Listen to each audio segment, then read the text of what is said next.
La Unión de Jóvenes Comunistas tiene que definirse por una sola palabra: vanguardia. Conjugamos una misma actitud y un mismo lenguaje frente a los problemas esenciales del pueblo. Ahí está, en todas partes donde hay alguien que trabaja, ahí está el partido. Tras los barrotes de la cárcel donde hay miles de compañeros, ahí está el partido, ahí está. La Juventud Comunista no estamos a la defensiva, ni estamos aquí para negociar derrotas. Estamos a la ofensiva, en la conquista de los derechos de la clase trabajadora, en la conquista de la Tercera República, en la conquista del socialismo, en la conquista de esa vida mejor. ¡Despertar! Explotado por los patronos, asesinado por los fascistas. ¡Despertar! Existe una alternativa, los comunistas tenemos una alternativa a este fracaso neoliberal que nos están vendiendo, y sin duda vamos a luchar por ella. Sepan que no se van a enfrentar con señoritos, sepan que se van a enfrentar con hombres.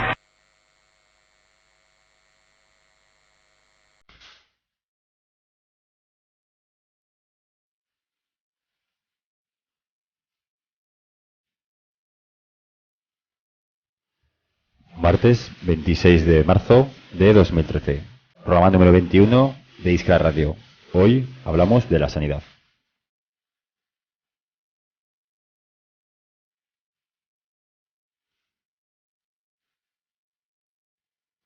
Y para hablar de la sanidad hemos traído a Jesús, que en la primera parte del programa hablará de esto mismo, de la sanidad. Luego ya hablaremos con Raúl Ariza, concejal de Izquierda Unida en el Ayuntamiento de Zaragoza, con el que trataremos un poquito el tema de los presupuestos municipales.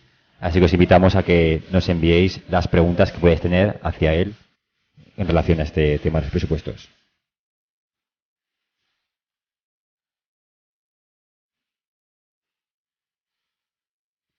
Y además de eso, hablaremos también de los desahucios con Pablo Híjar, de estos desahucios. Y bueno, Hollywood, cultura, convocatorias, todo esto y mucho más en el programa de hoy que comienza ahora de Iskra Radio.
Porque la medicina no puede ser un negocio.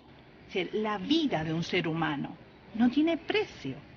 Si a alguien le pregunta, ¿cuánto usted paga por la vida de su hijo? Todo.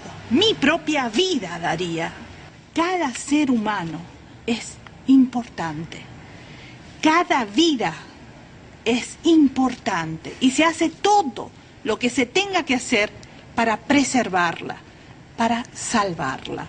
Entonces, esto es algo lindo que tenemos los médicos en Cuba. Es decir, es una profesión donde hay que botar hacia afuera todo el sentimiento humano que uno lleva. dentro. Si uno pierde esa ternura al tratar a un paciente, pierdes todo. Ya no eres médico. ¿Harto de la desinformación? Conecta con Iskra Radio todos los martes a las 10:30 de la noche en Radio Mai, en el 102.8 de la FM, o a través de www.iskraradio.tk. Iskra Radio, el programa de la Juventud Comunista en Aragón. Y como decíamos en este programa de la Juventud Comunista en Aragón, hablaremos de sanidad. Y que mejor que traer un médico para hablar de sanidad. Incluso hemos traído aquí a Jesús, que aparte de ser médico, es miembro del PK y del área de IU, de sanidad. Y bueno, esta primera parte la iremos haciendo por trozos. Empezaremos hablando con un poquito de sanidad y luego cortaremos y empezaremos a hablar con Raúl Ariza, que como ya sabéis es concejal de Izquierda Unida en el Ayuntamiento de Zaragoza y además es secretario general del Partido Comunista de Aragón. Y él, bueno, ahora nos contará un poquito estos presupuestos municipales, que por algún lado, aparte que quiere salir polémica, que se aprobaron el mes pasado. Y ya seguimos avanzando en el programa, hablaremos un poquito más con Jesús, comentaremos algún temita, y luego contactaremos con Pablo Ijar, que ya conocéis que es de Stop Desahucios, de aquí de Zaragoza, y que, bueno, nos comentará un poco todo lo que viene siendo esta amago de represión que hubo, en el que 52 compañeros quisieron multar, luego el juez dictó la multa y bueno, os contará todo esto mucho mejor que yo. Y aprovechamos para recordar que nos podéis seguir y prestar cualquier tipo de sugerencia, cualquier tipo de opinión en todas las redes sociales, en iskraradio.tk, en nuestra página web, en sobre todo Twitter y Facebook, en Twitter con la cuenta @iskraradio o con el hashtag de hoy que es iskrasanidad.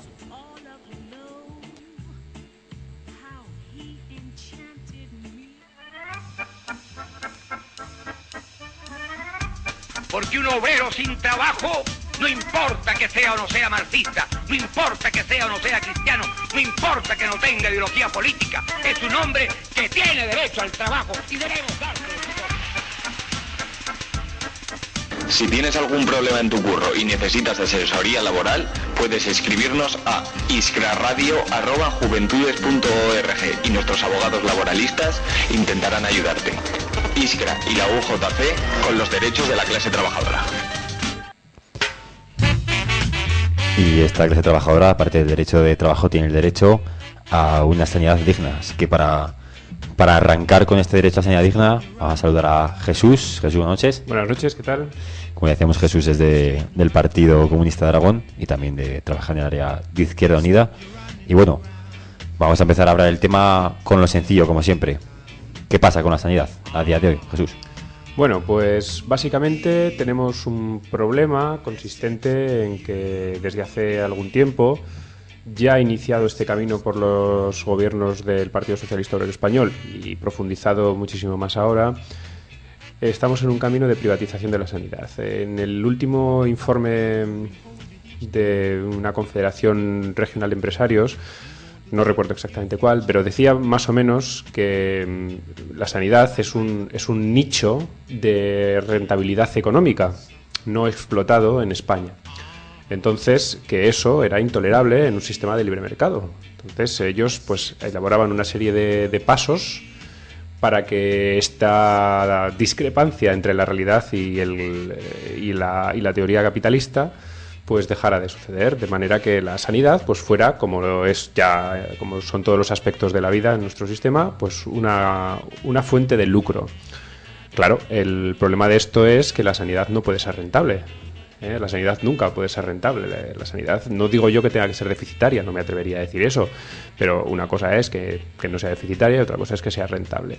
Y en ese camino estamos. Todo el resto de cosas que se dicen, todo el resto de historias, por ejemplo, la sanidad no es rentable, la sanidad es insostenible, todo ese tipo de cosas no son ciertas. Lo único que es cierto es que estamos en un camino de privatización de la sanidad y bueno, pues en eso estamos a grandes rasgos, que luego podemos ir profundizando. Bueno, decías que estamos en un camino de privatización de la sanidad, pero un camino que parece que a día de hoy creemos que solamente el Partido Popular es el que lo lleva. Pero me subraya aquí la palabra externalización. Me parece a mí que esa es podría ser otra vía que el Partido Socialista llevó hace años de privatización encubierta de la sanidad, ¿no? Sí, sin duda. Yo, de hecho, hay una cosa que a mí me gusta mucho hablar de ella en mi vida y que a la sanidad es perfectamente aplicable. De hecho, la sanidad es un buen ejemplo perfecto de esto, que es el tema de las políticas de derechas. Es decir, aquí estamos hablando de que las políticas de derechas están privatizando la sanidad. Estas políticas de derechas las ha llevado, por supuesto, el Partido Socialista Obrero Español durante muchísimos años. Como tú bien dices, pues ha externalizado, por ejemplo, todos los servicios de hostelería, todo lo que viene siendo pues los caterings, lo que viene siendo la limpieza, la seguridad, todo eso ya es privado en el sistema sanitario. Y incluso con alguna otra cosa, como por ejemplo el banco de sangre. El banco de sangre, es decir, el sitio a donde van todas las bolsas de sangre que se extraen y lo que nutre básicamente a la sangre a las operaciones quirúrgicas de la sanidad pública, es una empresa pública. Es una empresa pública y el personal que trabaja en el Banco de Sangre y Tejidos de Aragón es personal laboral, no es personal estatutario ni personal funcionario. Entonces, bueno, esto lo ha hecho el PSOE. Entonces, claro. Oye, ¿y este sistema de externalización cómo funciona? ¿Podrías explicarnos cómo funciona? Sí, claro. Vamos a ver, hay una serie de servicios que primero se desacreditan o se considera que no funcionan todo lo bien que deberían de funcionar. Esa es la primera fase de la privatización y de la externalización, que no son conceptos diferentes en realidad, sino diferentes fases. Primero se desacredita, pues la comida es una mierda, no hay seguridad ninguna, no se puede vivir en el hospital, es vergonzoso, huele mal, todo ese tipo de cosas. Y luego se pasa a decir, bueno, pues esta concesión privada, pues por supuesto financiada con dinero público y con provisión pública, que luego entraremos en la diferencia entre propiedad y provisión, si quieres, pues va a funcionar, va a hacer que todo funcione mejor. Bueno, esto es lo que la gente percibe. La realidad es que una serie de personal estatutario funcionario, por ejemplo el personal de la lencería, de la lavandería de los grandes hospitales, es un personal que sí tiene un referente privado en el país. Es decir, a ver si soy capaz de explicarme. En este país, los médicos, la enfermería, el personal sanitario en general, no tienen todavía un referente privado claro que pueda competir contra la estructura del personal sanitario en el Servicio Aragonés de Salud. Pero, sin embargo, sí hay muchas empresas de limpieza, sí hay muchas empresas de hostelería. Entonces, sencillamente lo que se hace es el dinero que se invierte, o incluso a veces más, las concesiones, el dinero que se invierte en pagar sueldos y comprar material, la infraestructura y, vamos, el valor fijo del trabajo de hostelería, limpieza y tal, se le da una concesión privada, una concesionaria privada que desarrolla el trabajo. ¿Cuál es el problema? El problema es que, como todos podemos comprender, el objetivo de una concesionaria privada es el beneficio, no que el hospital esté limpio. Entonces le viene bien que el hospital esté limpio para que le vayan renovando la concesión, no digo yo que no limpien el hospital, no digo lo contrario, pero claro, lo que busca no es la limpieza del hospital, sino el beneficio. Además, cabe subrayar la importancia de la limpieza y de la higiene en un lugar como un hospital, obviamente. Imagínate, es tan importante que aproximadamente en 1950, cuando se establecieron las normas básicas de la antisepsia y de la higiene quirúrgica, se redujo la mortalidad vamos, casi es ridículo hablar de porcentajes, pero dejó de morirse gente en los quirófanos por razones que no se conocían. Pues sí se conocía, era porque eso estaba lleno de mierda todo. O sea, que una clave de la medicina básica como es el higiene se ha externalizado. Sí, claro, eso es así ya. A mí me gusta que estén pasando estas cosas ahora. Bueno, no me gusta. Quiero decir que me parece muy curioso el hecho de que ahora la gente está empezando a utilizar conceptos como privatización, externalización. Bueno, llevamos una década y media, llevamos casi 15 años con externalizaciones, con el camino de la privatización iniciado. El tema de la limpieza es muy importante, pero también quisiera recalcar otra vez el tema de la comida. O sea, en un hospital tan importante como la higiene es el tema de la comida. Estamos hablando de pacientes diabéticos, hipertensos, debilitados, con el sistema inmune deprimido, gente que necesita tener sus constantes vitales bien.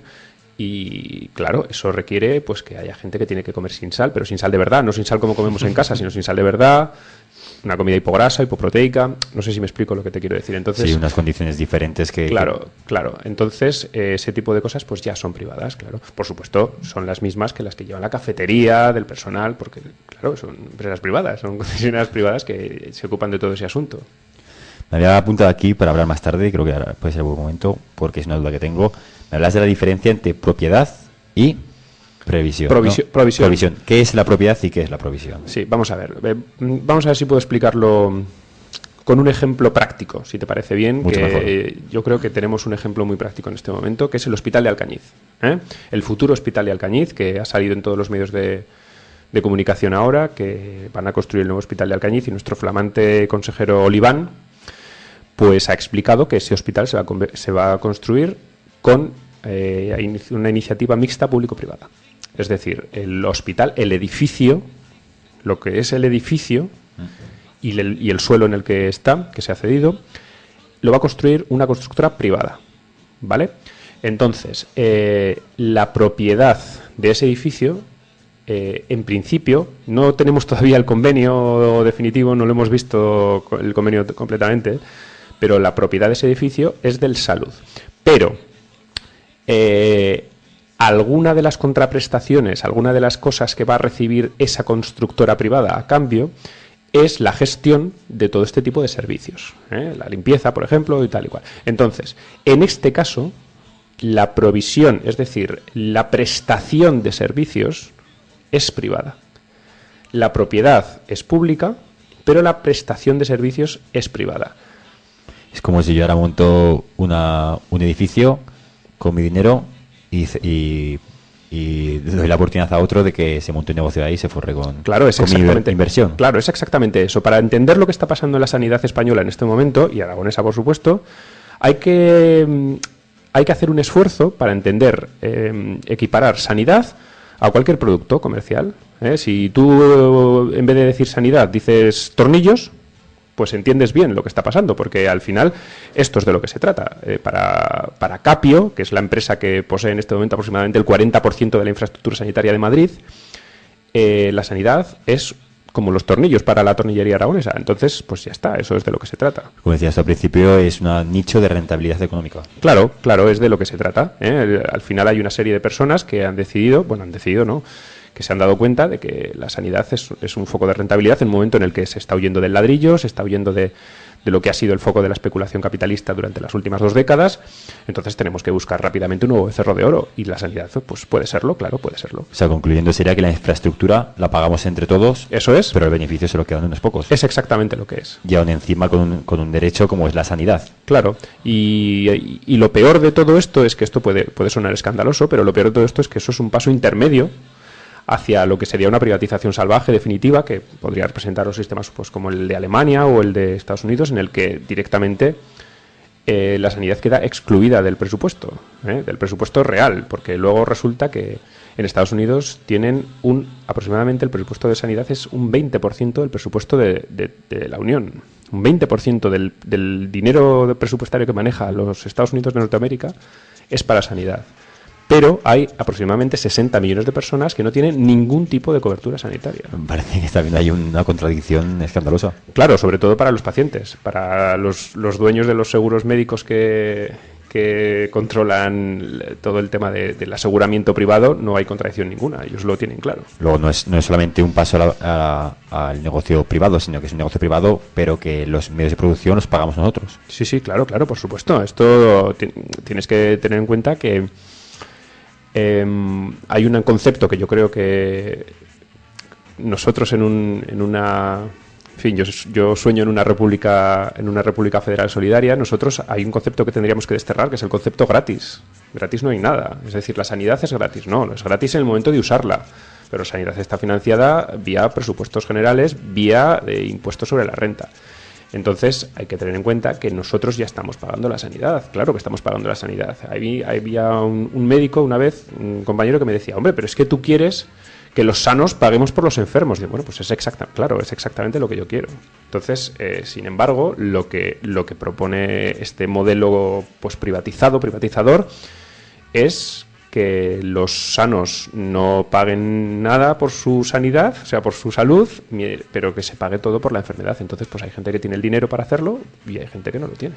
Hay gente que no tiene dinero, como por ejemplo, y leemos con un caso interesante de sanidad, gente que no tiene dinero en las posibilidades, como los inmigrantes, que están empezando a verse excluidos de la sanidad. Aquí llegamos, yo creo que al punto clave de este tema. Yo recomiendo a todas las personas que nos estén escuchando que busquen en cualquier buscador de internet el Real Decreto Ley 16/2012. Lo recomiendo encarecidamente. Es, por decirlo de alguna manera, el apoyo legislativo que ha modificado el sistema sanitario y que ha hecho que ya no podamos decir que tenemos un sistema nacional de salud. Sistema nacional de salud entendido como una estructura en concreto, pues como pudiera ser la británica de los años 70-80 o la nuestra hasta hace unos 4 o 5 meses. Y que este Real Decreto de Ley 17/2000... 16/2012. Uy, me he subido uno arriba. 16/2012, ¿qué cambios mete? Pues, por ejemplo, lo más importante es que cambia la figura del sujeto de derecho. Es decir, el sujeto receptor de la atención sanitaria pasa de ser el ciudadano a ser el asegurado. Esto parece un cambio un poco, o sea, una terminología un poco rimbombante, pero es muy fácil de entender si tengo unos minutos y la claridad mental para explicarlo. Vamos a ver. Adelante. Las personas, hasta ahora, teníamos el derecho a la atención sanitaria urgente y no urgente solamente por el hecho de vivir en el territorio en el que se prestaba la sanidad. De hecho, recibías la tarjeta sanitaria por estar empadronado. El único documento que se pedía era el padrón, que no es nada. Es decir, puedes tener el padrón sin tener papeles. Ahora no. Ahora tienes que estar asegurado. Claro, para estar asegurado se te exige al menos un contrato laboral. Esto quiere decir contrato laboral. Un contrato laboral, ¿eh? Luego explicaré esta aclaración. Esto quiere decir que todas las personas en situación irregular que no tienen su situación regularizada, como comento, pues no tienen derecho a recibir la tarjeta sanitaria.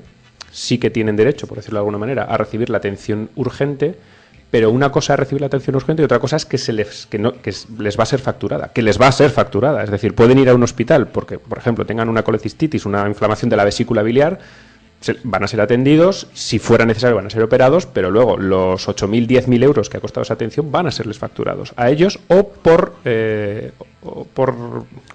por decirlo de alguna manera, al país de origen. En fin, esto suena terrorífico, pero es así, eso está pasando ya. Y lo que te comentaba antes es que estamos hablando sobre todo de inmigrantes, pero cuidado, porque también estamos hablando de por ejemplo, becarios. Los becarios españoles, quiero decir, becarios que no han trabajado nunca, que solamente han sido becarios y que esta situación no es excepcional en absoluto. De hecho, en la Juventud Comunista eso lo tenéis muy claro. Esta gente no tiene derecho a la atención sanitaria, ¿vale? O, por ejemplo, personas que llevan más de 3 años en paro, que han acabado con todas sus prestaciones, pues tampoco tienen derecho a la atención sanitaria. O sea, que estamos camino de un sistema neoliberal brutal en el cual cada uno se busque la vida, la ley más fuerte. Sí, exactamente. Esto es a lo que nos dirigimos. No tenemos todavía las cláusulas, a ver si recuerdo exactamente cómo se llaman, condiciones preestablecidas que tienen los seguros sanitarios en Estados Unidos, que es básicamente, por decirlo de alguna manera, que si tú tienes un seguro privado, el único seguro que existe en Estados Unidos, y, por ejemplo, tienes un cáncer, tu seguro, en función de las características que tenga, puede decir que el cáncer es una situación que modifica el contrato que tú firmaste con la aseguradora privada y que, por tanto, tu seguro queda cancelado. Es fantástico, es un concepto fantástico. Me suena un poco a peli americana, ¿no? Pues de hecho es una peli americana, sale en el documental Psycho de Michael Moore. No, pero es verdad, es así, es absolutamente cierto. O sea, ahora me pienso la situación de que si yo dentro de 15 años me encuentro en el paro y se me agotan las prestaciones, se me agotan los recursos, estaría excluido del sistema sanitario. Estarías excluido del sistema sanitario, sí, sin duda. Y si eres hipertenso o diabético y necesitas una medicación crónica, tendrías que pagártela. Por no hablar de, quiero decir, no me refiero a cosas tremebundas como que contrajeras una enfermedad grave o tuvieras una operación importante, sino el hecho de que, bueno, en fin.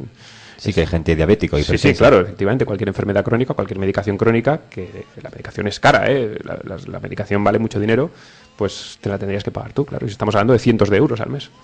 Y ahora que sacas el tema de medicación, me interesaría sacar aquí un punto y es los medicamentos y la medicación a día de hoy. ¿Quién las produce? ¿Las produce empresas privadas o las produce el Estado? Vamos a ver, no me sé los porcentajes exactamente, pero básicamente la producen laboratorios privados. ¿Hay alguna iniciativa pública de producción de fármacos? Pero desde luego no la hay en España.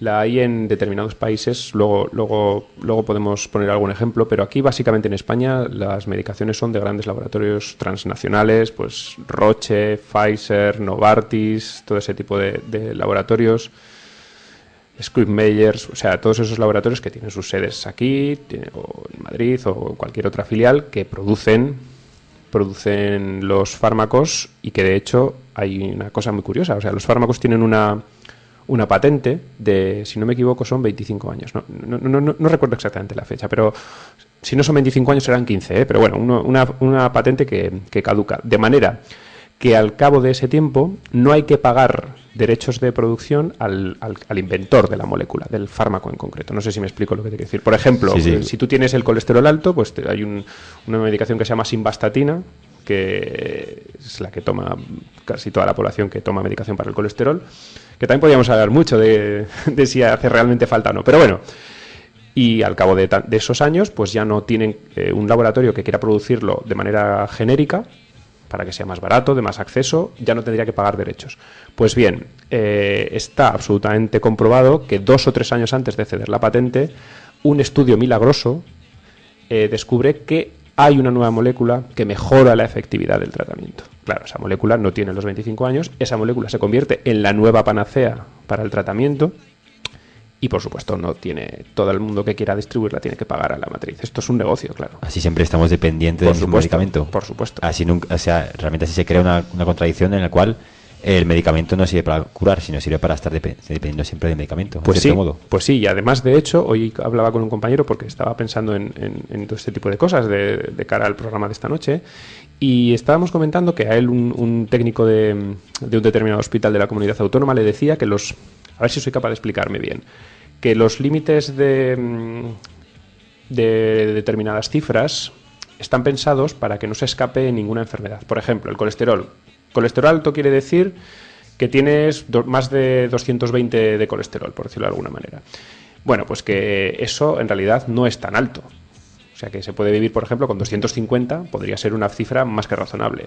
Pero se pone en 220, en principio, para que no se escape nadie que tenga el colesterol alto. Ahora bien, la consecuencia directa de eso es que tenemos a un porcentaje muy interesante de la población que está medicada y que a lo mejor no tendría que estar medicada.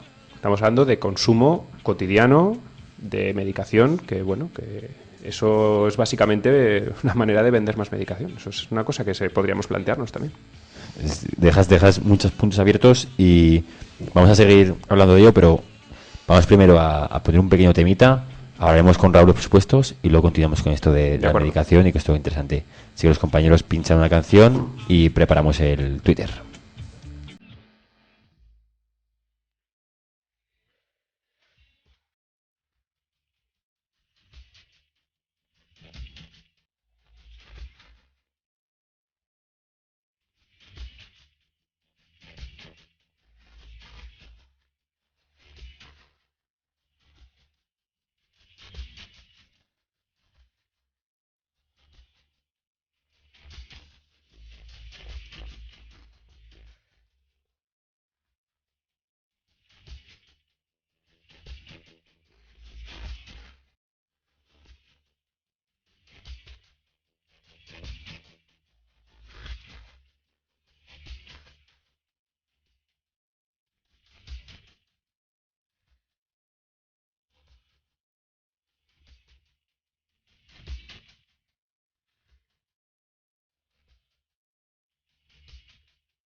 Y vamos entrando ya en esta semisegunda parte con Raúl Ariza, que es un compañero del partido, y aquí Jesús creo que puede presentarle mucho mejor que yo.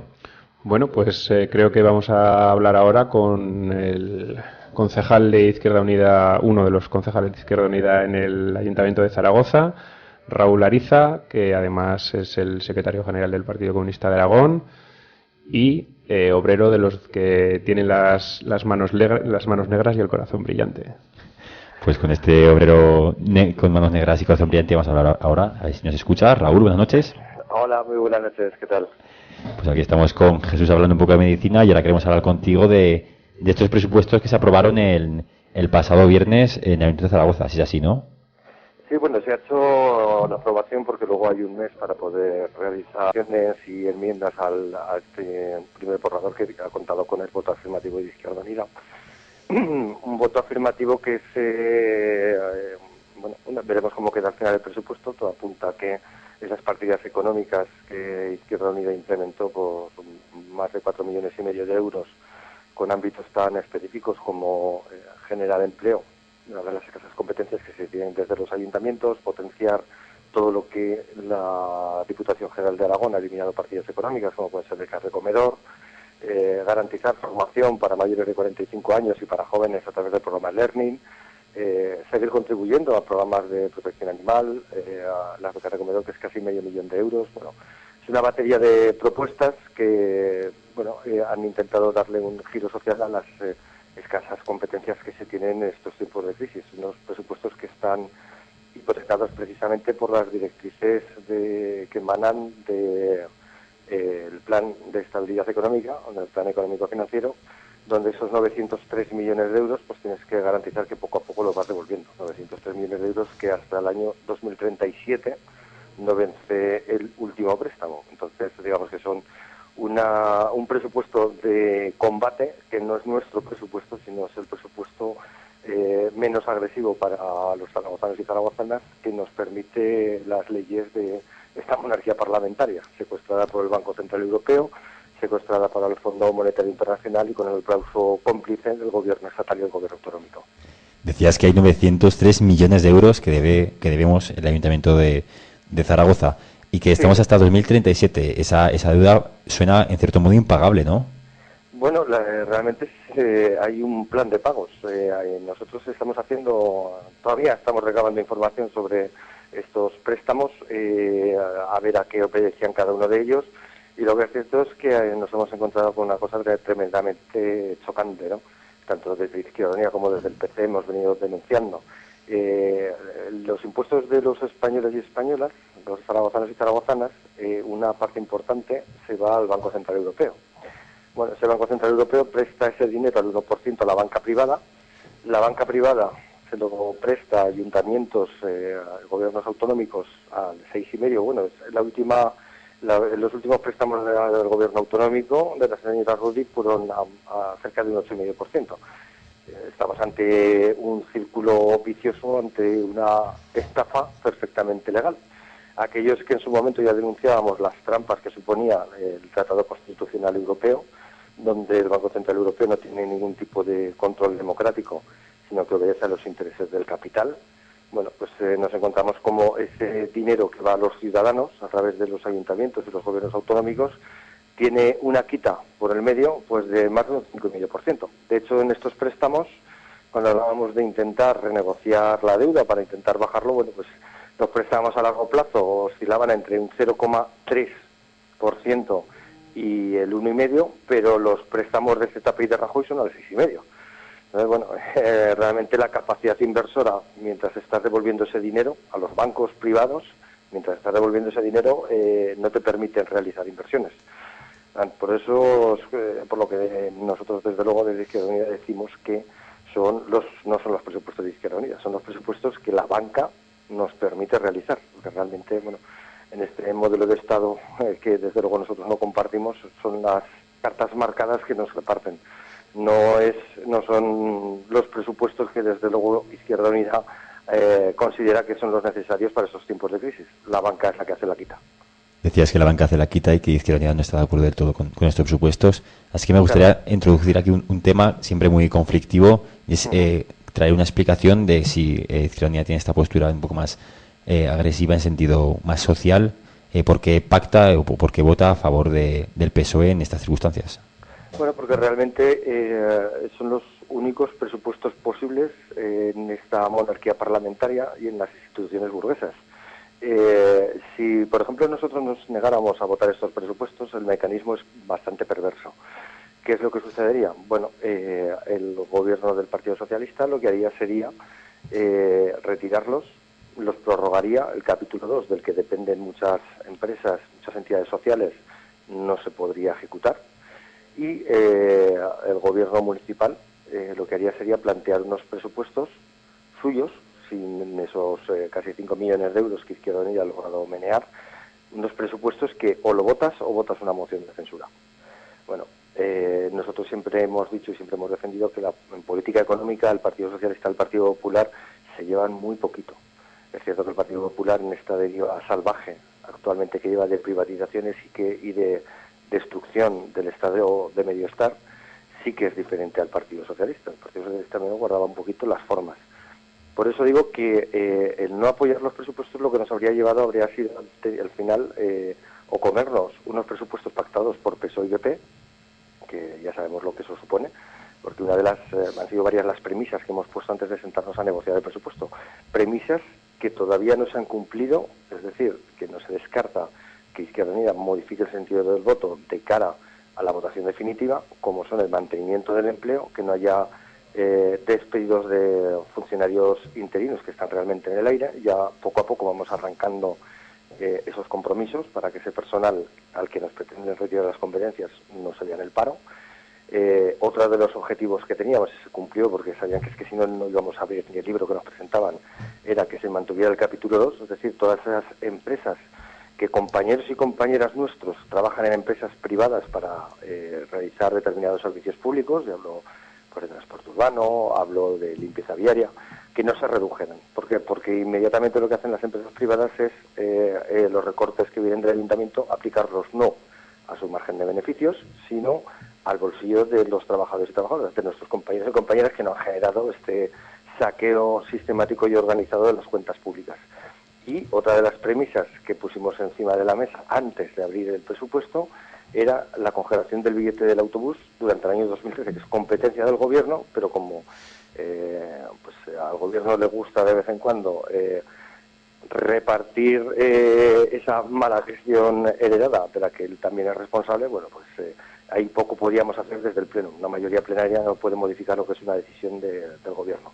A la par que eso estaba un plan de estabilización del empleo y a la par de eso estaba la auditoría de la deuda. Bueno, el plan de estabilización del empleo falta darle el formato definitivo modificando los estatutos de los organismos autónomos y patronatos y también de las sociedades municipales, pero no para que sea una gatera para la incorporación de esos trabajadores si han sido metidos a dedo, no. Solamente para aquellos compañeros y compañeras que han pasado una serie de pruebas de mérito y capacidad como cualquier funcionario público. Ese es el compromiso de Izquierda Unida y entendíamos que siendo y como no es el mejor presupuesto ni muchísimo menos, era el único presupuesto posible en este momento concreto.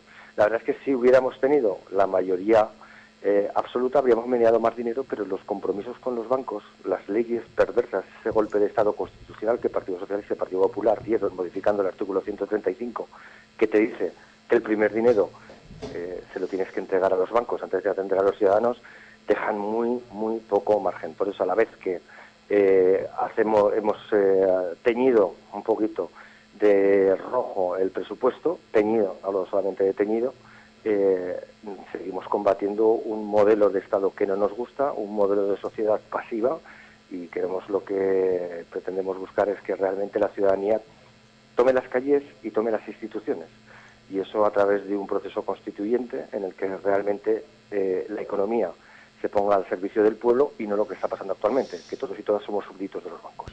Bueno, Raúl, pues para despedirnos estaría bien que lanzaras un mensaje de optimismo sobre cómo podemos trabajar en estas instituciones y cómo podemos trabajar aprobando estos presupuestos que no nos gustan para construir una sociedad mejor. Pues solamente de tres maneras: luchando y luchando. Luchando en cada atajo, explicándole a la gente que estamos ante la tormenta perfecta, tormenta diseñada por los poderes financieros, explicando a la gente que otro mundo es posible, pero ese mundo es posible no se hace desde el sofá. Todas las movilizaciones, todas las manifestaciones son tremendamente vitales, importantísimas, necesarias. Nosotros, desde luego, tanto desde el Partido Comunista, del que me honro ser su actual secretario general, como desde Izquierda Unida, miembro de la dirección, hacemos un llamamiento a la rebelión pacífica, pero rebelión contundente. La crisis tiene rostro y la crisis capitalista tiene damnificados, tiene víctimas. Las víctimas somos los trabajadores y trabajadoras, la clase obrera. Ante eso, ni un paso atrás. Bueno, Raúl, pues con este mensaje que nos has dado, nos despedimos. Tenemos aquí un compañero que se quiere despedir de ti. Hasta luego, Raúl. Un saludo. Un saludo, Jesús. Muy bien, muchísimas gracias por estar aquí esta noche. Gracias a vosotros. Salud. Un saludo. Normalmente en la sanidad hablamos de usuarios, usted habla de clientes. Aseguran que la prestación del servicio privada sale más barata. No se ha demostrado que sea así. Si fuera verdad estarían los números en el periódico y no están. Solamente están en la boca. Solo puedes ganar en rentabilidad si disminuyes en dar salud. Doy muchas altas, al final de mes voy a cobrar más. A estas empresas no les interesan los pacientes crónicos, en el sentido de que nunca se libran de él. Es que el paciente estorba. ¿Harto de la desinformación? Conecta con Iskar Radio todos los martes a las 10:30 de la noche en Radio Mai, en el 102.8 de la FM, o a través de www.iskarradio.tk. Iskar Radio, el programa de la Juventud Comunista en Aragón.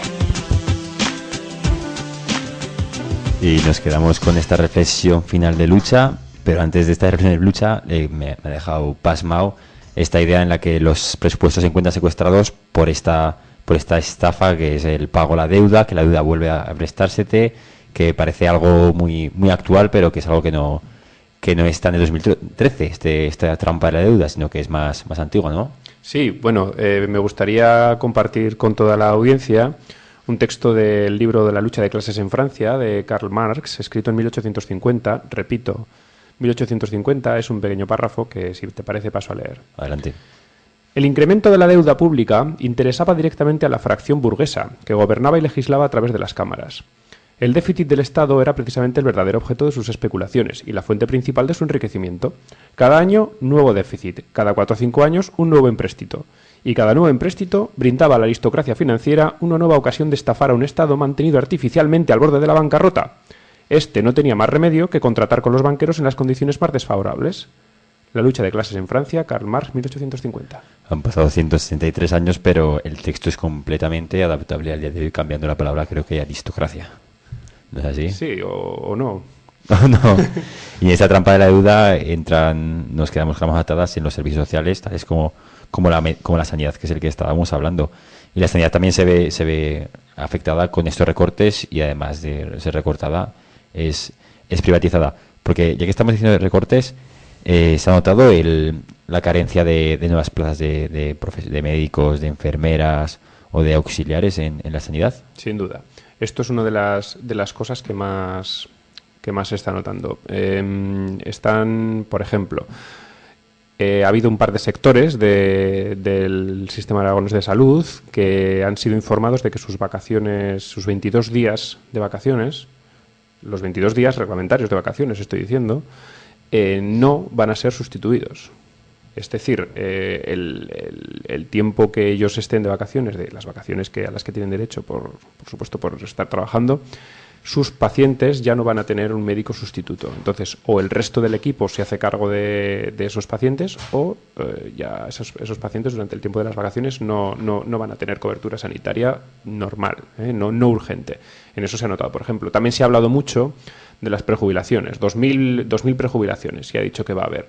Claro, la gracia de las prejubilaciones o incluso de las jubilaciones de personal mayor de 65 años no es que eso sea así, sino que, bueno, eso podría ser razonable incluso, que gente de más de 65 años, bueno, pues sea liberada de la función pública, sino que esas plazas van a tener una tasa de amortización del 0%. Esas personas que se jubilen, no va a haber unos puestos que se cubran. Sí, claro, por supuesto que se nota. Entonces ahora habrá para el mismo número de enfermos o para el mismo número de posibles pacientes un menor número de médicos. Y médicos, enfermeros, auxiliares, todo tipo de personal sanitario, pero sin duda menos personal atendiendo a cada vez más número de personas. Y aunque parezca sencilla la frase, me gustaría ejemplificarla un poco para hacer más visual este tema. y es esta reducción de número de sanitarios, ¿cómo repercute en el paciente? Bueno, pues por ejemplo, hay una manera una parte muy evidente, que es el tema de las listas de espera, por ejemplo. El tema de las listas de espera, que es muy perverso. Es decir, cuanto menos personal hay dedicado a una tarea en el tema de la sanidad pública, más se dilata el tiempo que tarda en poder hacerse una determinada operación, una determinada intervención, prueba de imagen o cualquier otro tipo de cosa. Entonces, si las listas de espera se hacen cada vez más duras y cada vez más insoportables, la percepción de la sanidad pública en la población empeora. Ese es el caldo de cultivo necesario para el expolio y la externalización, privatización. Esto con la sanidad privada no pasaría.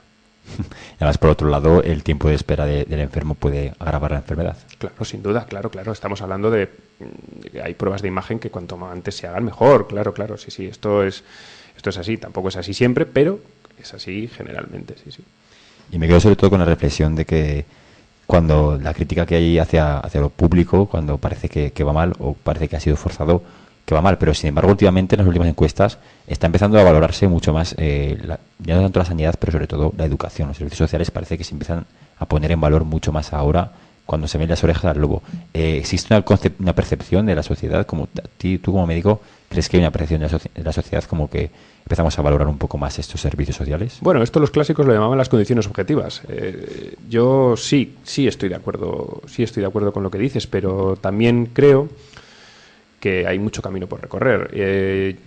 Por ejemplo, en los propios profesionales sanitarios, la experiencia movilizadora es muy baja. Esto es así. Durante muchísimo tiempo, los profesionales sanitarios, me atrevería a decir que los médicos son un ejemplo extremo de esto, pero también el resto de estamentos de la sanidad, han vivido muy cómodos en un mundo en el que todo tipo de injusticias y problemas laborales pues no les afectaban. Sí que había pues contratos precarios o condiciones laborales duras, pero bueno, digamos que no se estaba mal, no iba con nosotros. Pero amigo, primero han venido a por los comunistas, luego fueron a por los gitanos y ahora le ha tocado a los trabajadores de la sanidad.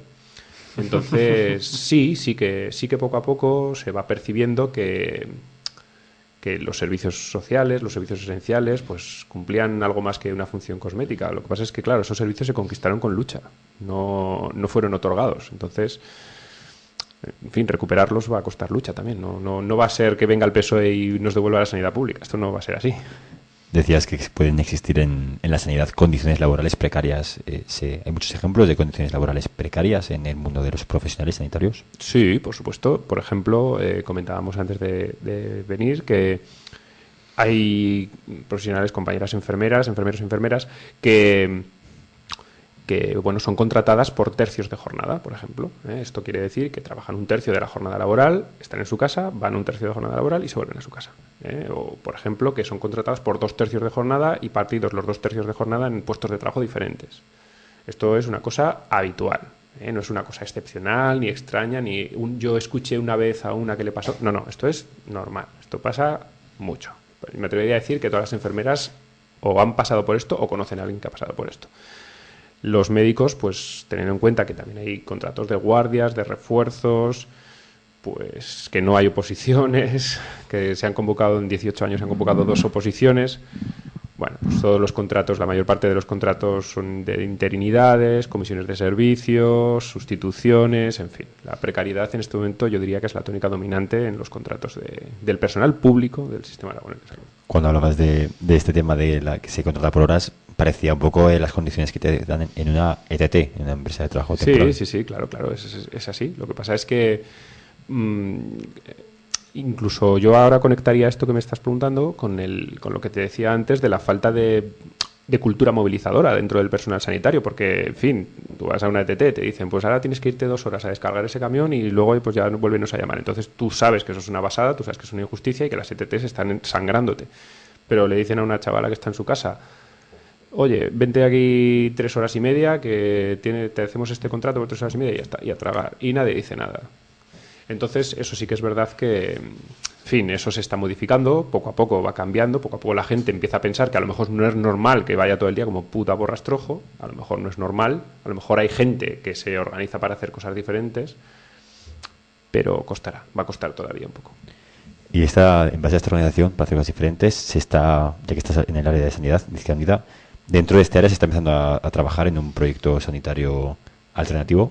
Sí, bueno, siempre. El problema que tenemos, el problema, lo bueno es que nosotros venimos de un sistema sanitario bueno, de un sistema sanitario que podemos defender tal cual estaba hace un año o 2 años o 5 años. El Sistema Nacional de Salud tal cual estaba a principios de este siglo, pues será perfectamente defendible. Vamos, es el sistema sanitario que yo querría, un sistema sanitario público, universal, verdaderamente público, 100% provisión y propiedad. Entonces nosotros vivimos en una confrontación ideológica, una confrontación ideológica en la que estamos oponiendo el sistema público al sistema privado. Entonces, claro, eso es lo que estamos defendiendo. Lo que pasa es que ahora, por ejemplo, pues hay que confluir con una serie de colectivos, hay que confluir y es necesario, quiero decir, hay que confluir con una serie de colectivos que empiezan a movilizarse, en mi opinión, un poco primero desde lo corporativo, pero poco a poco avanzando hacia lo estructural, pues por ejemplo María Blanca, por ejemplo las asociaciones de afectados, los farmacríticos. Estas asociaciones, estas organizaciones que en principio no tenían una visión, podríamos decir, ideológica o de clase, pues poco a poco van confluyendo en el hecho de que al final se percibe que el problema no es que tal situación es perjudicial, sino que el problema es el sistema. Entonces, pues estamos condenados a confluir. ¿Existe realmente, se percibe esa evolución de lo individual, de las movilizaciones de grupos colectivos concretos hacia algo más estructural? Es decir, por concretar un poco, ¿existe esa evolución de me están jodiendo a mí y a mi grupo de X movida laboral y empezar a organizarte y a organizarte a luchar, a cambiar el sistema en vez de cambiar las condiciones de tu contrato exclusivo? ¿Sí me explico? Sí, te explicas. Vamos, yo creo que te he comprendido. Yo sí lo percibo, pero no podría asegurarte si lo quiero percibir o si lo percibo realmente. Es verdad que yo hace un par de años, si tú me preguntas si creo que el personal sanitario va a movilizarse por la defensa del sistema público, te diría no, porque tampoco quizás estaba en riesgo o la gente tampoco percibía que estaba en riesgo como lo estaba efectivamente, pero ahora no podría responderte de una manera tan clara. Ahora sí que creo que hay gente que empieza a ver que la sanidad pública no es lo mismo que la privatización, que las externalizaciones, que es peor este sistema, que el sistema público es mejor, y hay gente que empieza a darse cuenta, profesionales sanitarios que empiezan a darse cuenta de que algo habrá que hacer para defenderlo. Lo que pasa es que leía un chiste del Roto, a ver si soy capaz de explicar un chiste básicamente gráfico por la radio. Era una viñeta de una silueta de un skyline de una ciudad, por decirlo de alguna manera, ¿no? Del horizonte. Del horizonte de una ciudad, edificios, ventanas y tal, y de cada una de las ventanas salía un bocadillo de texto que confluían en un mismo bocadillo arriba que decía: pero ¿cómo es posible que nadie haga nada? De manera que al final eran cientos de personas los que se están preguntando que nadie haga nada. Por ejemplo, tú no estás haciendo nada, ¿no? Entonces sí que es verdad que de la indignación desorganizada pues se pasa a la búsqueda de organización indignada, y esa es la agudización de las condiciones objetivas. Entonces, poco a poco. Tarpenie, que decía Stalin. Eso hila muy bien con lo que decía Raúl Ariza en la entrevista, que no hay que quejarse en el sofá, sino que hay que salir a la calle, y que cada lucha, porque pequeña que sea, hay que dar la batalla, y hay que mostrarse ahí. Y bueno, nosotros queremos mostrarnos ahí en la calle, y también os pedimos que os mostréis vosotros a través de las redes sociales, y que mejor que en esto que tenemos aquí se llama Twitter, en el cual recogemos cositas que nos contáis y bueno, y la soltamos aquí. Así que los compañeros aquí que lancen la cuña salvaje y comentamos el tema. Te metiste conmigo, pajarito. Te metiste conmigo, pajarito. Te metiste conmigo, pajarito. Te metiste conmigo, pajarito. Te metiste conmigo, pajarito. Bueno, pues esta noche en Twitter, un poco dormido, pero tenemos dos aportaciones de Fernando de la Torre desde Galicia. Menos ver la selección española y más escuchar Iscar Radio. Y la segunda, esta sí, divulgadora: la privatización de la sanidad responde a la necesidad capitalista de expandir los mercados internos. Efectivamente. Y una pregunta que nos lanza Gonzalo, que supongo que será a todos nosotros, al equipo de Iskra Radio, que por afinidad, Jesús, responde tú primero. ¿Qué opinas de la película de Goodbye Lenin? Goodbye Lenin. Bueno, a mí Goodbye Lenin me parece una película muy interesante, me gusta mucho. Y creo que es una película que habla muy bien de... Hay una frase muy buena en la película Goodbye Lenin que dice el protagonista, Daniel Brühl, creo que se llama el actor, que dice algo así, no es literal, pero dice algo así como: reconstruyendo para mi madre la RDA que ella soñaba, creo que terminé construyendo la RDA que yo hubiera querido que fuera real. Entonces, a mí, por ejemplo, eso me parece una de las principales enseñanzas de esa película. Esa película que, aparte del plan subjetivo que nos pueda gustar o no, muestra un poquito de buscar una RDA, de buscar una imagen de la RDA caduca, anciana, con la imagen de la madre, un poco ya la mujer enferma, y busca mostrar esta RDA idealista, pero en base a la imagen, como que era un sistema antiguo, caduco, y bueno, muestra un poco el capitalismo como que vale, es diferente, pero más no es más espontáneo. Yo personalmente, aparte de que me guste o no me guste en plano artístico, me parece que da una visión un poco viejuna y casposa de la RDA y no le da esta Sin embargo, es verdad que huye un poco, en mi opinión, huye un poco del maniqueísmo simple. Es decir, el chaval, cuando tiene que ir a trabajar en esos trabajos federales con demócratas, se encuentra con una realidad, se encuentra con el capitalismo, y por muy subvencionado que esté, se encuentra con el capitalismo, y que eso no responde a ninguna maravilla. Es decir, eso sí que habla, sí que es verdad lo que comentas, pero bueno, digamos que es una película que no va de buenos y malos, en mi opinión. No sé si me explico. Sí, tiene punto crítico, sobre todo cuando muestra que la hija deja la carrera de económicas para trabajar en el Burger King. Sí, eso es fantástico, sí.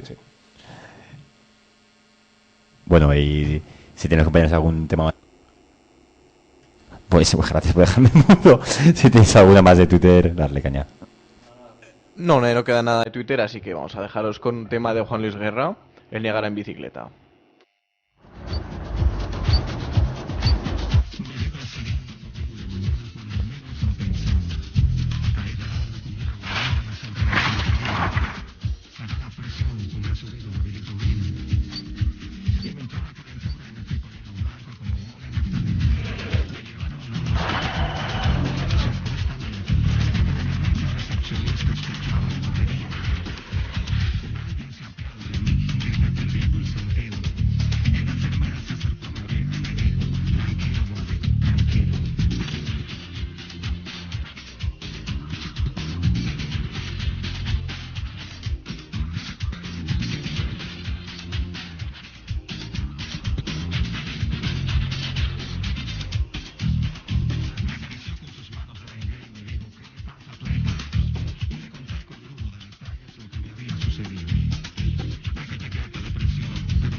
Béni soit Dieu, le Père de Jésus, le Christ notre Seigneur, qui nous a bénis et comblés des bénédictions de l'Esprit au ciel et dans le... Por otro lado, la burguesía jamás cederá el poder sin combatir y sin verse obligada por la acción revolucionaria de las masas.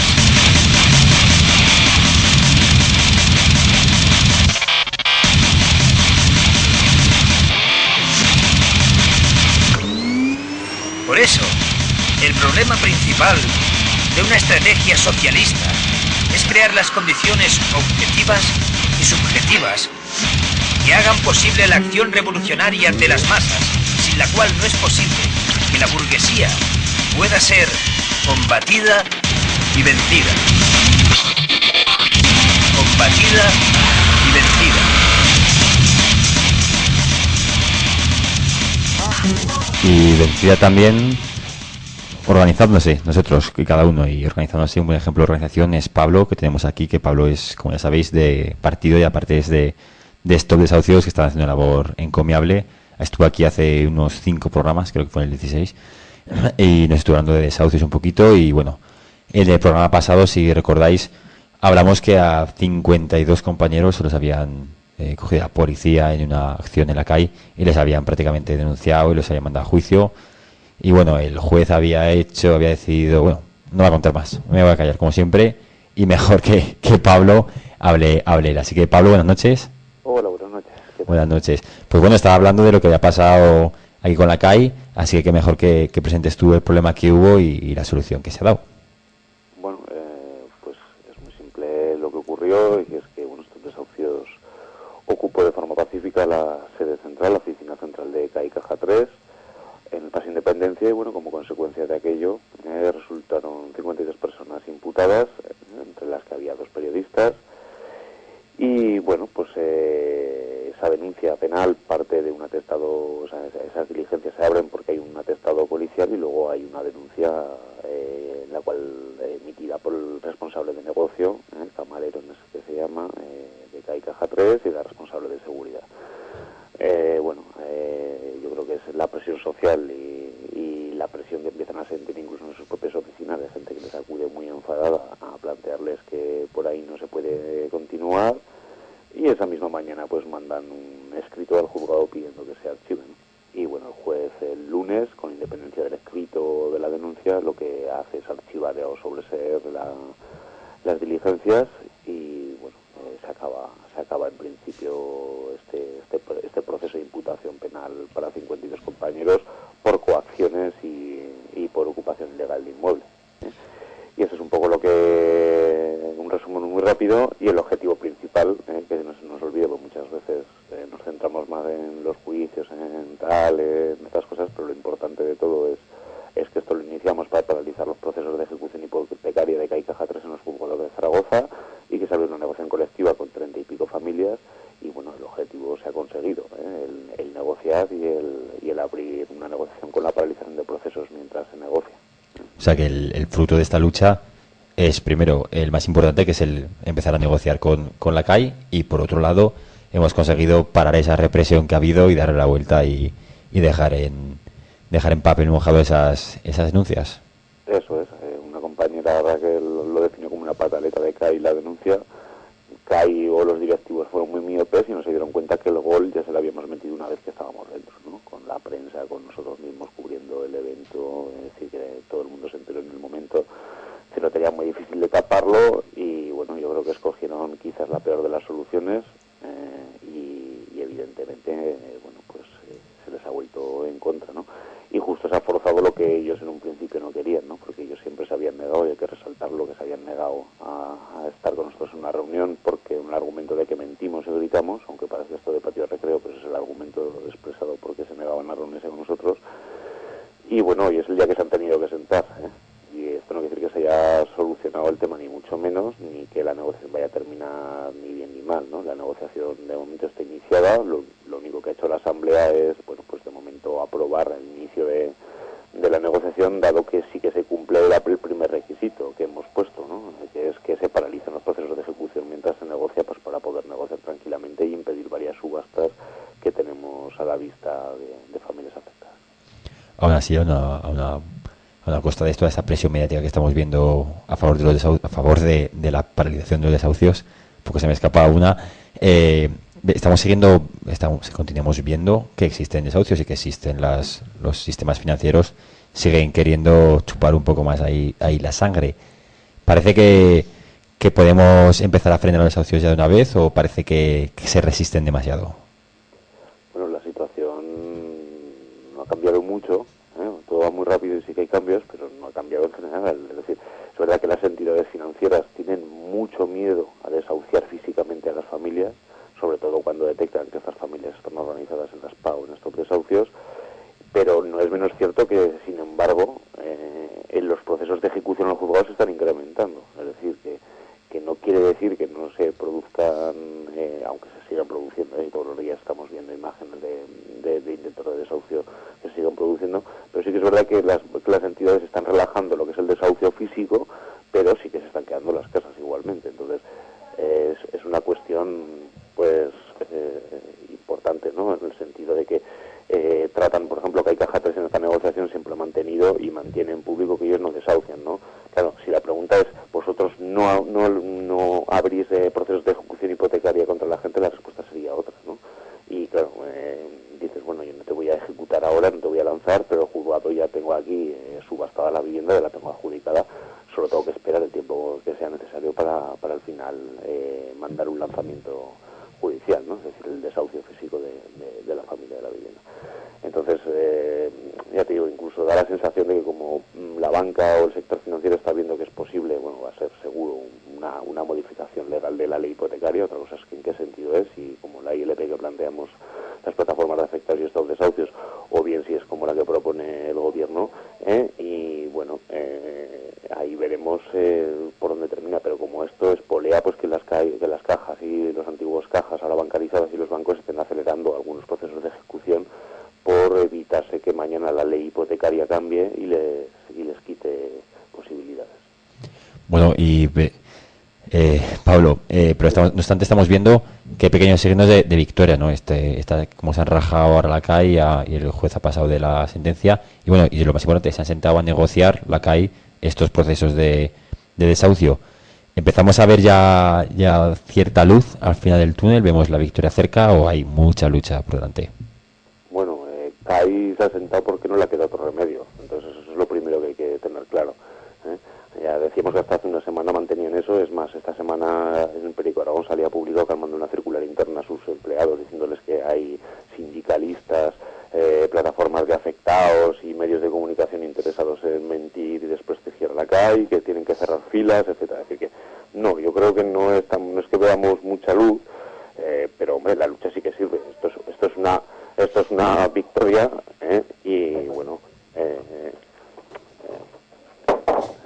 y esto es una victoria en toda regla y evidentemente pues no tiene otro calificativo, pero evidentemente con cautela, ¿no? Pues puede ser que en la próxima reunión de negociación con que Caja 3 pues no se avance, se atasque. De hecho hay temas fundamentales que no quieren tratar, como el tema de la deuda, ¿no? De las familias, y que para nosotros y para las familias son fundamentales. Bueno, ya veremos. Soy optimista, yo sí que soy optimista. Bueno, vemos luz al final del túnel. Bueno, pues sí, pero siempre diciéndolo con cautela, porque claro, nos jugamos cosas muy importantes y tampoco es cuestión de ilusionar a nadie, no sea que el día de mañana no lo consigamos, ¿no? Pero bueno, yo creo que sí que se están consiguiendo muchas cosas. Buena prueba de ello es esto.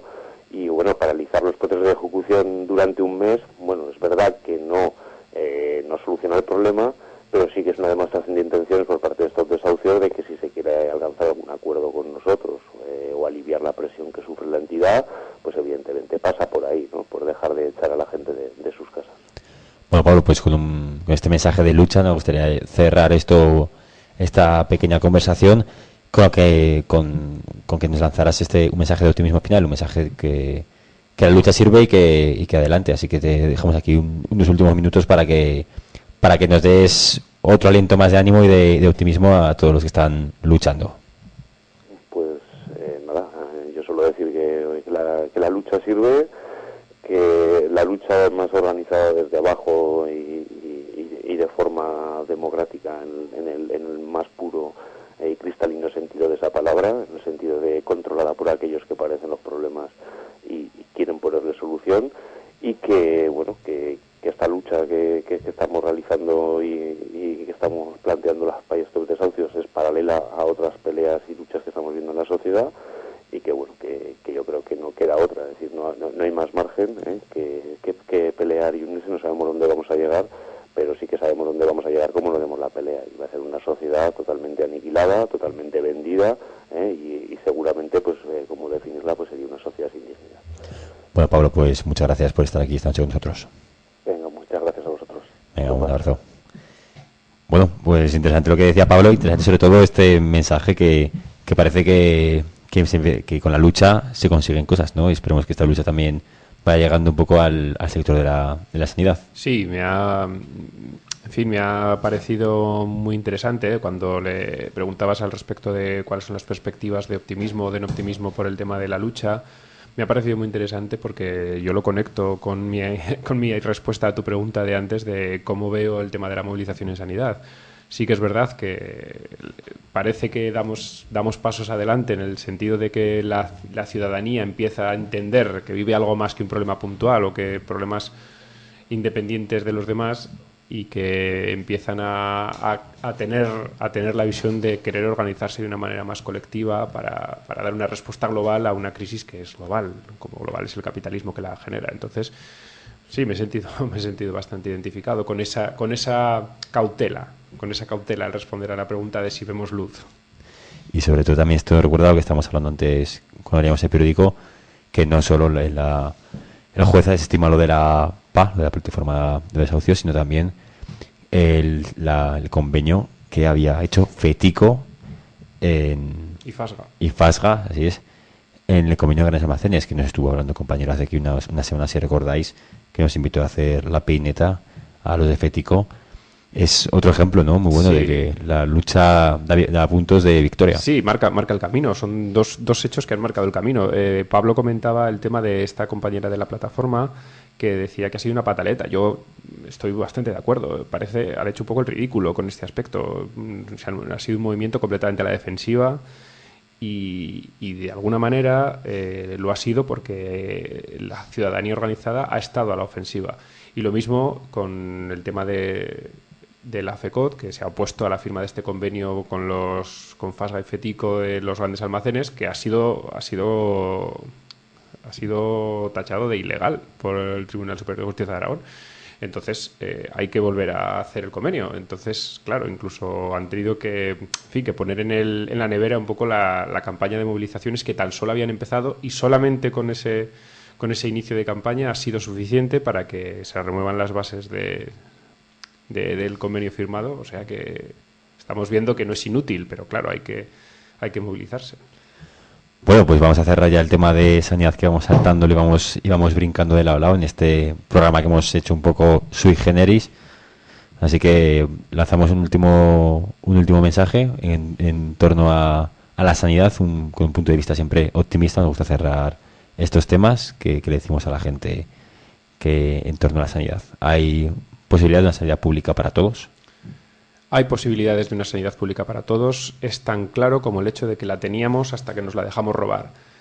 La visión optimista es la visión realista, en mi opinión. Es decir, una sociedad que se va a ver privada de uno de sus derechos fundamentales más básicos va a ser capaz de responder y de pelear por una nueva sanidad pública.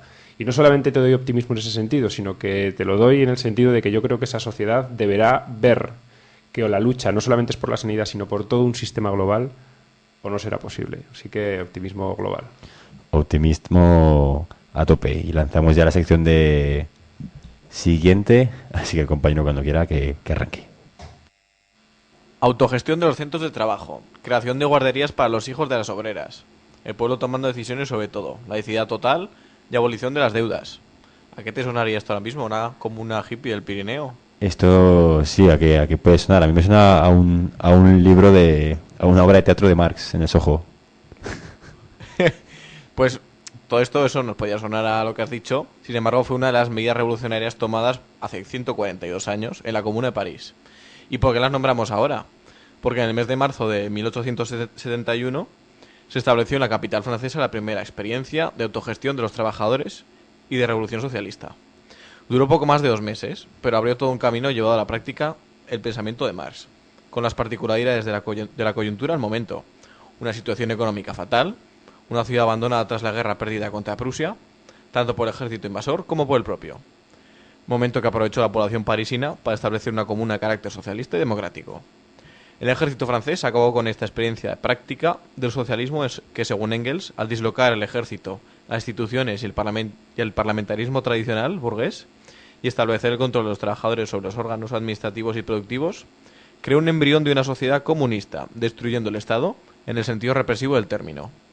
Por ello, conmemoramos esta primera experiencia revolucionaria socialista y de autogestión, que sirvió como ejemplo para los posteriores revolucionarios, tanto como para los teóricos marxistas que reajustaron sus análisis.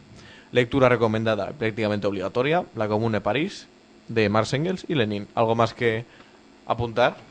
Apuntar como tras esta batalla de Sedan, en la que las tropas francesas son derrotadas, abandonan París y se monta la revolución, tras unas breves tortas que hubo entre franceses y franceses, el ejército francés se une al ejército prusiano y entre los dos aniquilan completamente la Comuna de París, dando un ejemplo más que claro de la lucha de clases. ¿Algo que añadir a esta primera experiencia socialista? No, simplemente que efectivamente es una... A mí una de las cosas que me parece muy interesante de la Comuna de París es que fue un movimiento nada espontáneo, sino la demostración de un movimiento organizado frente a un vacío de poder, cosa que, por ejemplo, es lo inverso de lo que sucedió en Argentina con el Corralito, por ejemplo. Parece un paralelismo, siempre me pareció un paralelismo interesante. ¿En qué sentido compararías? A ver, durante el Corralito se dio un vacío de poder, igual que se dio un vacío de poder después de la derrota de la guerra franco-prusiana, ¿vale? Entonces, en Argentina no había una vanguardia organizada que pudiera proponer una alternativa estructurada más allá de los piqueteros. Esa vanguardia organizada, junto con los cañones de los que pudieron expropiar, sí que se dio en París de 1871.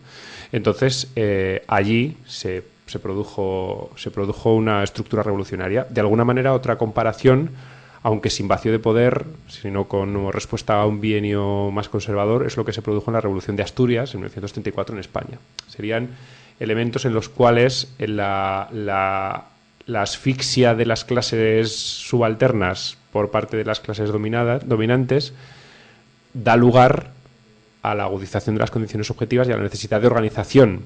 Entonces, eso, en un horno en el que el comunismo y el anarquismo continuaban unidos en la Segunda Internacional, en fin, pues dio lugar a una experiencia como la Comuna de París, que, si no recuerdo mal, la Comune de París, comune quiere decir ayuntamiento, o sea, quiero decir que no era una cosa que estaba dentro de París, como diciendo, nosotros nos independizamos de París. No, ellos se erigieron en el poder municipal de la ciudad durante esos meses. No plantearon destruir el poder, sino tomarlo y ejercerlo. Y avanzamos con una forma de ejercer no el poder, sino la publicidad y la propaganda manipulando. Bueno, vamos a poneros un corte de la película Scarface, hoy en la sección Hollywood contra el comunismo, que habla Tony Montana sobre un suceso histórico que pasó en Cuba, que se llama el éxodo de Mariel, que fue cuando muchos presos comunes, raterillos, Castro los mandó para Estados Unidos, digamos, y todos se presentaban como presos políticos y represaliados y estas cosas que dicen mucho los de Miami. Vamos a verlo. ¿Usted es comunista? ¿Eh? ¿Cree que le gustaría aquello? Siempre diciéndote lo que tienes que hacer, que pensar, que sentir. ¿Le gustaría ser un borrego? ¿Como toda esa gente de allí? ¡Ve! No tengo por qué escuchar gilipolleces. ¿Le gustaría trabajar 8 o 10 horas sin tener nada suyo, sin que le den nada? ¿Le gustaría encontrarse a un sabueso en cada esquina, vigilando todo lo que haces, todo lo que dices, siempre? ¿Sabe que yo comía pulpo 3 veces al día? ¿Sabe que me salían los pulpos por las orejas? ¿Sabe que llevo zapatos rusos y se me salen los dedos? ¿Le gustaría a usted eso? ¿Quería que me quedara allí sin hacer nada? Yo no soy ningún criminal, ni soy un vulgar ladrón. Yo soy Tony Montana, un preso político de Cuba. Y reclamo mis jodidos derechos humanos. Ahora, tal y como ha dicho el presidente Carter. ¿Entendido? Carter tendría que ver a este derecho humano. ¿Qué dices, Harry? No le creo ni una sola palabra. Todos hablan de lo mismo. Ese hijo de puta de Castro se nos caga encima.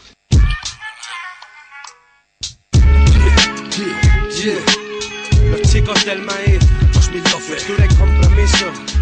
Dedicado a Josep Renau, héroe del pueblo. Y a todo artista comprometido. Nunca en el olvido. Larga vida al intelectual orgánico. Construyendo hegemonía. Trajimos el alboroto. Hoy la rima del poeta es caricia también. Consigna, látigo, bayoneta. Por derecho yo reclamo un hueco entre las filas de los obreros y campesinos más pobres. En el apartado cultural de hoy nos gustaría hablar sobre uno de los grandes, Vladimir Mayakovsky. Poeta futurista, propagandista antes, durante y después de la Revolución Rusa. Malentendido o simplemente no entendido en su época y lugar. Destacó por una vida con doble faceta, la del conocido poeta futurista, adelantado a su tiempo, y otra menos conocida, que es la de propagandista y poeta del pueblo. Si bien se tendía en la Unión Soviética a ignorar su primera faceta, su labor como propagandista, diseñador de carteles y escritor de textos cortos en prosa y poesía, llamando a revolución, fue mucho más reputada dada su utilidad en una sociedad prerevolucionaria y revolucionaria, y luego socialista. Suyos son innumerables carteles de agitación y propaganda, así como sus obras La nube en pantalones, La flauta vertebral, 150 millones o Lenin. Con una vida personal e intelectual muy turbia, individualista y complicada, acabó suicidándose en 1930, dejando una obra muy nutrida y una trayectoria como publicista y diseñador con Rodchenko, otro de los grandes artistas de la vanguardia soviética. Aconsejamos muy enérgicamente que lo consultéis y lo leáis muy detenidamente, ya que sus obras tienen un gran valor de forma y de fondo. Antes de dejaros con una canción de Silvio Rodríguez, a este poeta, titulada Canción a Mayakovsky, aconsejamos además un vídeo de YouTube que con el nombre Animated Soviet Propaganda, Black and White, un corto animado en blanco y negro de 1933, que representa el poema de Mayakovsky, Blanco y Negro, sobre la segregación racial en Cuba.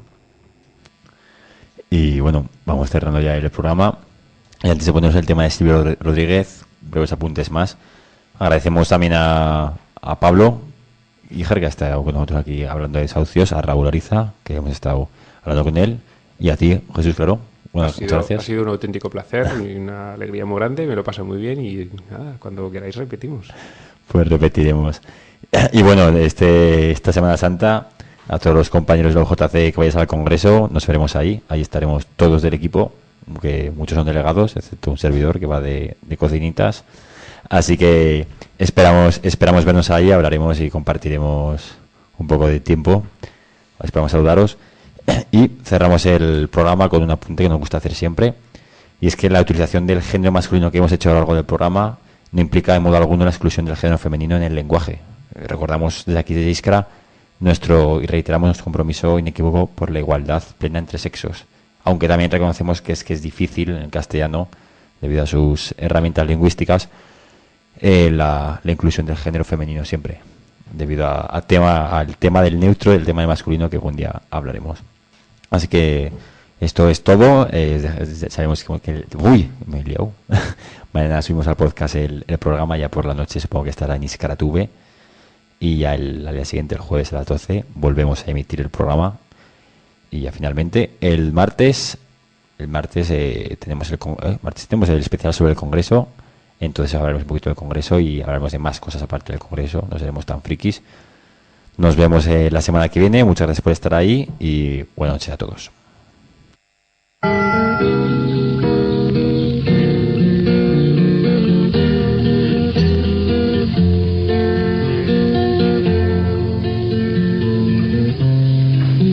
El día era grande, de su estatura, un presagio de tiempos nuevos, una antesala de la fortuna. Su canto grave rompía los credos y cantaba canciones duras, cantaba golpes, cantaba el fuego.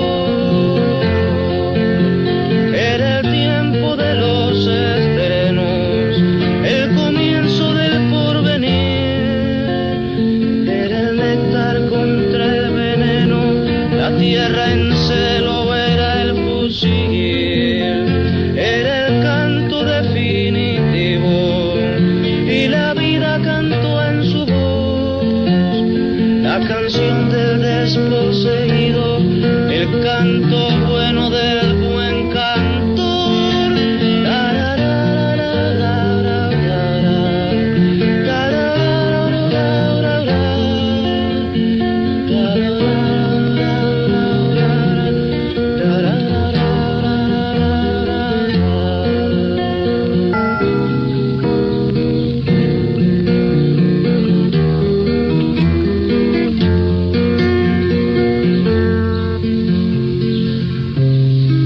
Arrebataba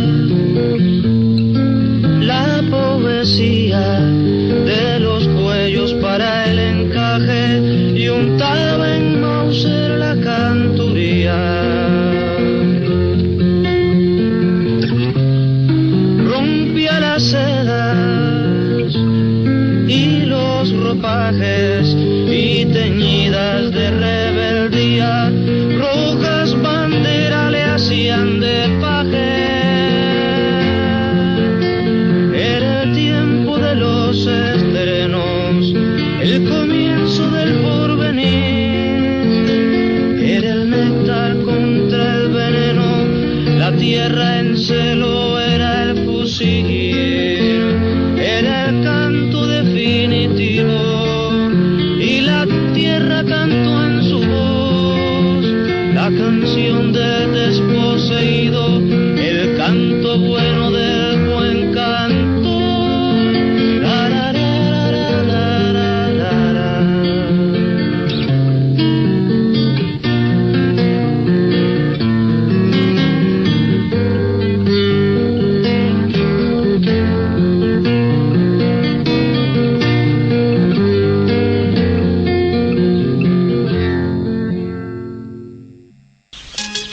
Los fascistas no son como los hongos, que nacen así en una noche.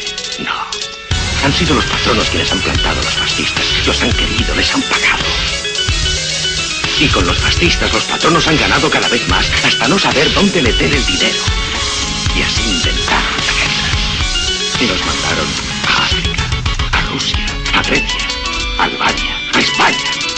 Pero siempre pagamos nosotros. ¿Quién paga? El proletariado, los campesinos, los obreros, los pobres.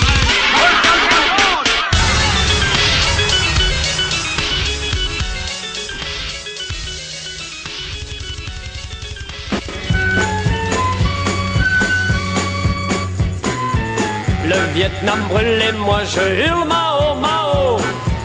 Johnson rigole et moi je vole Mao Mao. Le napalm coule et moi je roule Mao Mao. Les villes crèvent et moi je rêve Mao Mao. Les putains crient et moi je ris Mao Mao. Le riz est fou et moi je joue Mao Mao. C'est le petit livre rouge qui fait que tout enfin bouge. L'impérialisme dicte partout sa loi. La révolution n'est pas un dîner. La bomba est un tigre en papier. Les masses sont les véritables héros. Les ricains tuent et moi je mue Mao Mao. Les fous sont rois et moi je bois Mao Mao. Les bombes tonnent et moi je sonne Mao Mao. Les bébés fuient et moi je fuis Mao Mao. Les Russes mangent et moi je danse Mao Mao. Diable dénonce, je renonce Mao Mao. C'est le petit livre rouge qui fait que tout enfin bouge. La base de l'armée, c'est le soldat. Le vrai pouvoir est au bout du fusil. Les monstres seront tous anéantis. L'ennemi ne périt pas de lui-même.